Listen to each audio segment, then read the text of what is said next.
Hello, কি অবস্থা আপনাদের? আশা করি সবাই ভালো আছেন। তো আজকে নিয়ে এলাম নতুন আরেকটি রেসিপি, যার নাম হচ্ছে পেঁপের ঘন্ট। তো প্রথমেই মা পেঁপেটিকে ভালোভাবে কেটে এর ছাল থেকে আলাদা করে নিল।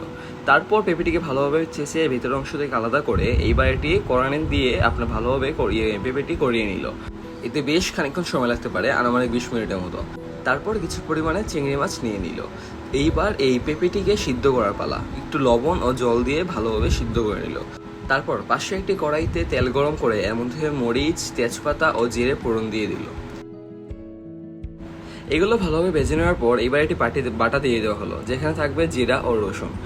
এগুলোকেও ভালোভাবে কষিয়ে নেওয়ার পালা। তারপর ওই বাটিতে থাকা চিংড়ি মাছের মধ্যে লবণ ও হলুদ মাখিয়ে এগুলোকে এবার তেলের মধ্যে ভেজে নেওয়া হলো। এতে লালচে বর্ণ ধারণ করলেই বুঝে যাবেন চিংড়ি মাছগুলো ভাজা হয়ে গেছে। তারপর ওই সিদ্ধ করে রাখা পেঁপেগুলো এর মধ্যে দিয়ে দেওয়া হলো। এবার পেঁপেগুলোকে ভালোভাবে নেড়ে চেড়ে একটু নরম করে নেওয়ার পালা। তারপর কিছু পরিমাণে কাঁচামরিচ, লবণ দিয়ে ভালোভাবে এইবার নাড়িয়ে চাড়িয়ে নেওয়ার পালা। এভাবেই তৈরি হয়ে যায় আসল পেঁপের ঘন্ট। এই রেসিপিটা যতটুকু ইজি ততটুকু মজা। তো আপনারা চাইলে বাড়িতে ট্রাই করতে পারেন এইরকমের পেঁপের ঘন্ট। তো এই ছিল আজকের এই ভিডিওতে। যদি ভালো লেগে থাকে তাহলে অবশ্যই আমাদের পাশে থাকবেন এই কামনা করি। তো ভালো থাকবেন সবাই।